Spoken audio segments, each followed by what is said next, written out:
I'm going to talk about my upcoming road trip. So I actually put some slides together, and nobody has ever accused me of being a great graphic designer. So, you know, it's just PowerPoint. You get words, okay? And a picture. So can you put it up there, please? I can just act it out. Oh, no, this is not the charades version. Okay. Oh, maybe move that microphone there. I don't know how to hide this thing. No, I'm trying to, it says hide, but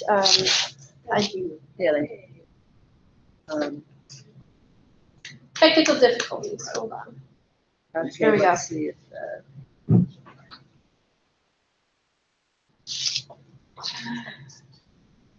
Okay.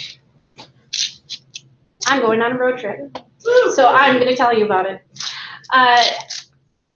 Really prepared. I've had a lot of thoughts this morning, and I have some things that I want to convey, but I'm not a great public speaker, so it's just going to be a disaster. But this is how you practice and get better, so you're welcome. Good morning, guys. So one of the things I was thinking about as I was last night, this morning, as I prepared this was, I feel like in my life I've done most things backwards. I didn't get a degree. I'll probably get one when I'm 90 years old. Fred didn't adopt me until I was 44 years old. And I have my own family, but, you know, everybody wants to be adopted, but, you know, I did it at the, you know, later rather than early. And I grew up in a very strict religious cultish environment, independent Baptist, and it formed some of the ways that I interact with the world. And it's taken me a lot of years and a lot of introspection and a lot of therapy to recognize these behaviors and try and move past them if it benefits me. And one of the things that I learned as a child was work ethic. And another thing was personal responsibility. It was drilled into me by my parents. And they grew up with parents who had been in the Great Depression. And so those sort of values were passed down to me. And being in that environment and in a religious environment, it was a lot of things were about loyalty. And I found myself over the years with a misplaced loyalty to the organizations that I worked for. And I think a lot of us, you know, we accept this is the way of our lives. We just have to do these jobs because we have to earn a living, and it feeds into what I call regularly a culture of bullshit that we have created for ourselves here in the United States and in other parts of the world too. So you'll hear me say that a lot, culture of bullshit. So I've only had a few jobs in my entire working life. I've worked for mostly software companies, but also some other companies on the side.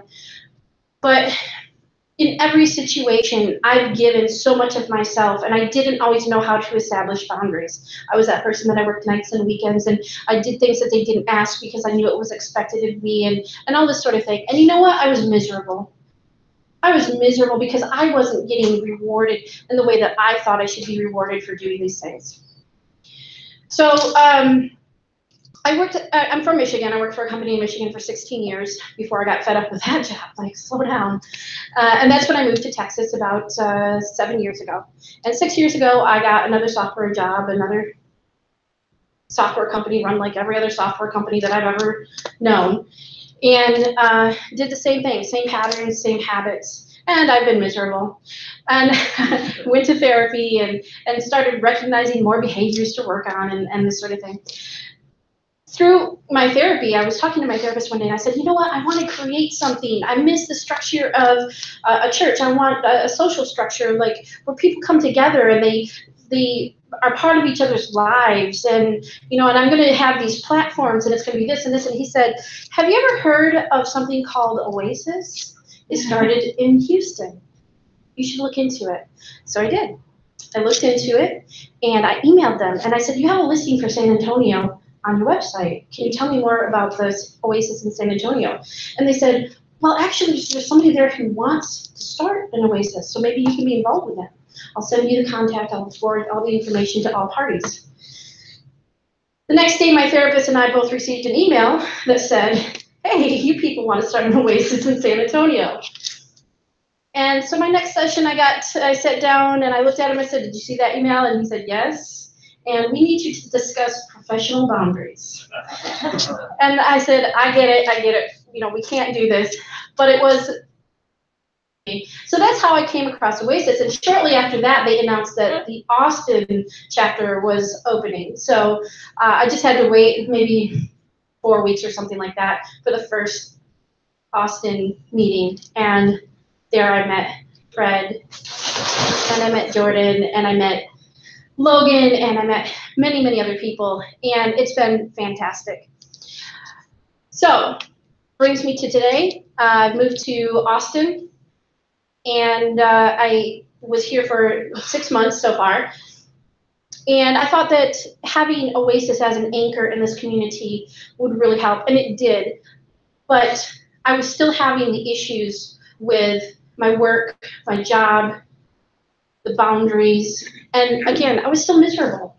And I started thinking things and getting the same results, and we all know that's not what we should be doing.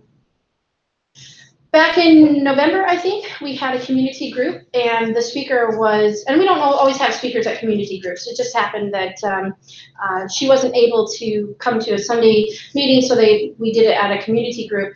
But Lynn Chang is a career counselor, and she worked at UTA here in Austin for 13 years before she decided to go out and help people like me who are feeling miserable, looking to pivot their careers, maybe don't have a degree, lack the confidence, all these sort of things. So it was just kind of one of those moments where I said, you know what, I'm not getting any younger. I mean, Fred adopted me, but that's, you know, that's been the greatest accomplishment of my life so far, and I need to do something else. So I started talking to my work, you know, my bosses there, and started thinking about what I wanted to do. And I still don't know what I want to do, but I knew that I didn't want to continue doing miserable for so long. So I quit my job. And it's been a process of talking to the people that I worked with and my family, my friends, and figuring out what's right for me at this point in my life and what's good. And I was very fortunate. My job worked with me, allowed me to transition my accounts and do it in a way that was best for them and for me, and give myself a little bit of runway.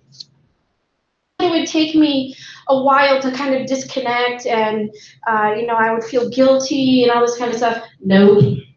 I quit on Friday, January 5th. I went to Cancun on January 6th, stayed for a week with my mom and my sister.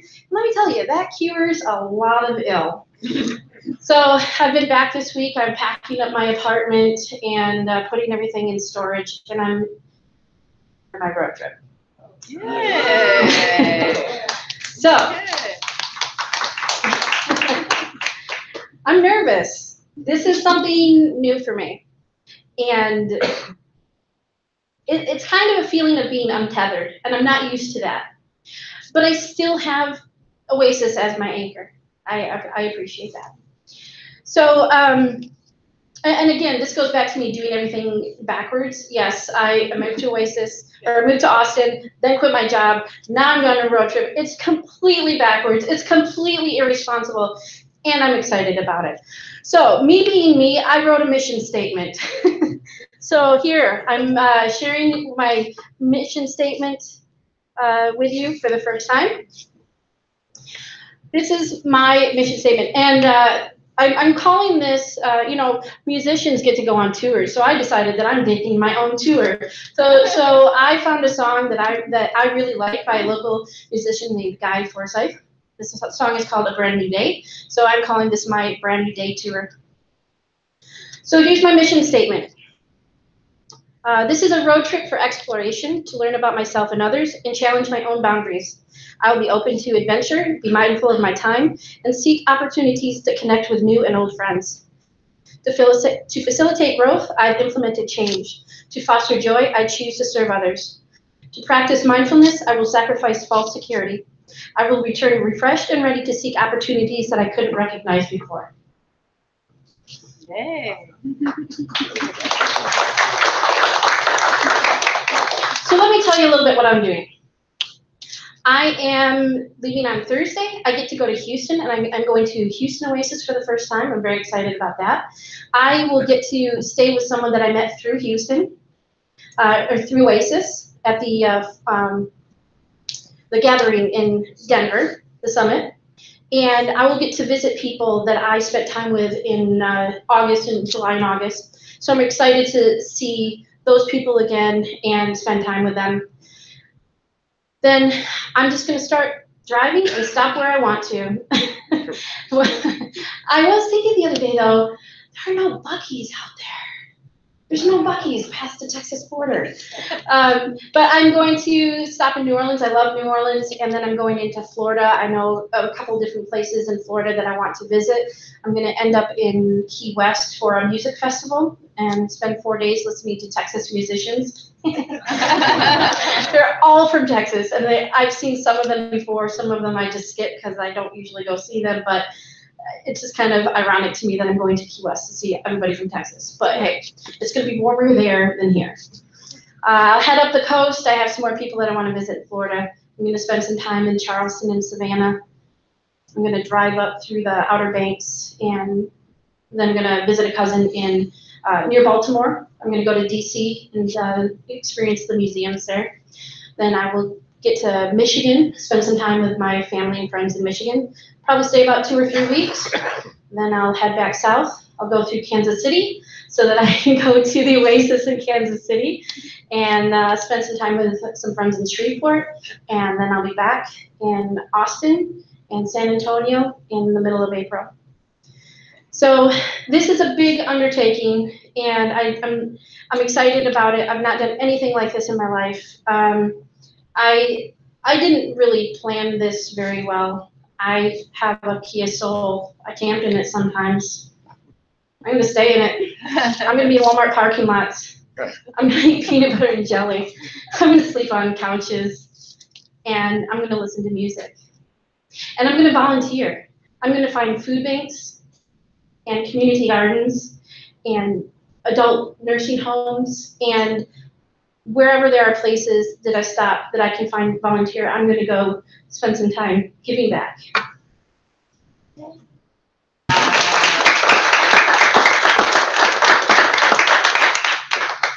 So I'm sure I've gone over my time, but I wanted to let you know I am a member of the board here with Oasis, and I will be still involved. There is, there's all sorts of electronic ways to remain committed to this even as I'm on the road. So I will still be a part of the community. I will probably be doing community moments from the road with a selfie stick. So I'll be that person. But I want everybody to also be involved, and I want full transparency of what I'm doing, why I'm doing it. I'm not abandoning this community. I'm still a full member of it. And I feel like I will be a better member when I get back. So I appreciate everyone's support, and I look forward to seeing you in April. You are a good speaker. And I would have one more slide, sorry. I just messed this up. I want to show you, or I want to play, Amanda's gonna play the song, A Brand New Day. I don't know how to do this. Yeah. There we go. Okay. So Guy Forsyth has been in Austin for at least 20 years. He's one of my favorite performers here. He's talented on so many levels, and he's a wonderful songwriter. And we're so fortunate that we live in an area so rich that I can come every week and hear people like Bob and so many others. And I'm very, very grateful for that. So Amanda, can you please play Guy Forsyth, A Brand New Day, and let's have some more coffee.